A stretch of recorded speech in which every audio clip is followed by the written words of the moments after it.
আসসালামু আলাইকুম, আশা করি আপনারা সবাই ভালো আছেন। আজকে একটা আমি মাসান নাগান দেব, মাসান চালান বা নাগান।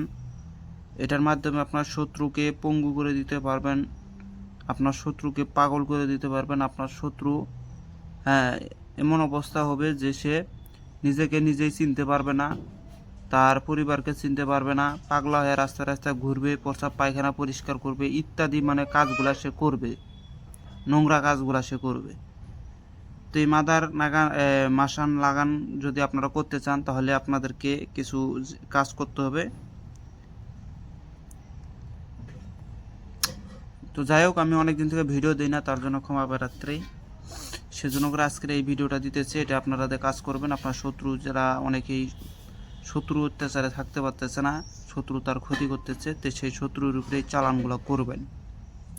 বেশি কিছু লাগে না, এই চালান করতে খুব সহজভাবে আপনারা চালানটা করতে পারবেন।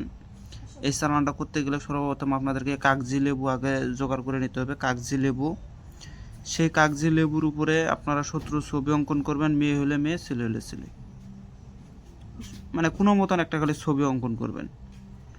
সেই ছবিটা অঙ্কন করার পরে কিছু একটা প্রদীপ নেবেন, একটা ঘির অরিজিনাল ঘির একটা প্রদীপ নেবেন, আর ওই কাগজি লেবুটা যে শত্রু ছবি অঙ্কন করছেন সেটা নেবেন। এই দুইটা জিনিস নিয়ে আপনারা চাইলে শ্মশানেও কাজ করতে পারেন, আপনারা চাইলে 3 মাথাতেও কাজ করতে পারেন, সেটা আপনার ইচ্ছা। তো যদি 3 মাথা যদি করেন তাহলে 3 মাথার মধ্যে যাবেন, যাই লেবুটাকে 3 মাথায় মাঝখানে রাখবেন, রাখার পরে সামনে একটা এই ঘিয়ের বাতি জ্বালায় দেবেন, দিয়া মন্ত্রটা 7 দফা অথবা 21 দফা অথবা 3 দফা, যাই যেমন পারেন, যত বেশি তত ভালো, যত চিনি তত মিষ্টি।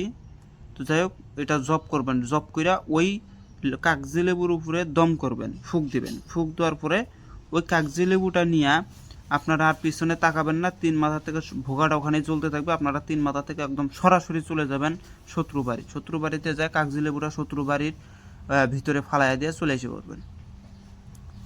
এটা হচ্ছে আপনার কাজ। আর যদি শ্মশানে করেন তো শ্মশানেও করতে পারেন। শ্মশানে যায় ওই কাগজি লেবুটা শ্মশানের মাঝখানে রাখিয়া ঘির বাতি জ্বালাই দিয়ে মন্ত্রপুত কইরা ওখান থেকে আপনারা ওই কাগজি লেবুটাকে নিয়ে সরাসরি আগে শত্রু বাড়িতে ফালাবেন, তারপরে আপনার বাসায় যাবেন। নয়তো কিন্তু আপনার বাসায় মাসান চলে যাবে, আর চলে গেলে আপনার বাসার বাচ্চা কাচ্চা পশু পাখি এগুলো সব মরা শুরু করবে, পাগলা হয়ে যাবে। তো আমি স্ক্রিনে ফটোটা দিয়ে দেব মন্ত্রের, তাছাড়া আমি মৌখিকভাবে বলে দিতেছি। ওং মাদারি মাদারি কালা কুকুরের মাদারি উঠ মাদারি ধরকতা ফেন্নার বেটা ফেন্নার ফুটকি ঢুকা মাতা ফেন্নার ফেন্নার গুণ মন্ত্র মোর গুণ মন্ত্র যাবু বেড়েয়া ফেন্নাক যা মাসান কালি লাগেয়া ফেন্নার মাথা খাইস রক্ত খাইস নারী বুড়ি খাইস যদি না খাবু তুই তোর মার মাঙ্গত কামড়াবো হাঙ্কুর পারিয়া।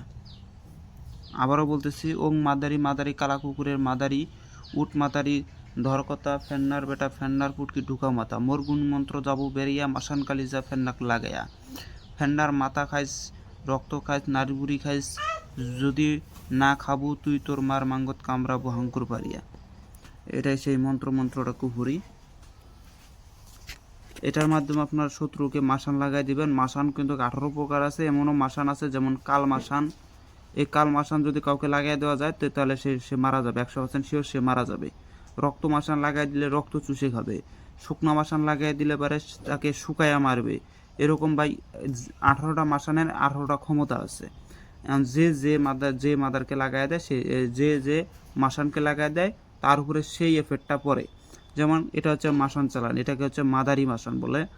অনেকে মনে করেন যে এই মাসানটা লাগাই দিলে পারে কুকুরের যে স্বভাবটা আছে, কুকুর তো সবাই চিনেন, ওই কুকুরের স্বভাবটা তার উপরে পাবে। সেও যে সেই সঙ্গে বেড়াবে, কুকুর যা যা খায় ওরও খাইতে সেটাই মন চাবে। এটা হচ্ছে কুকুরের স্বভাব তার উপরে আসবে। তো যাই হোক, যদি ভিডিওটা ভালো লাগে অবশ্যই লাইক কমেন্ট শেয়ার করে পাশে থাকবেন। ধন্যবাদ।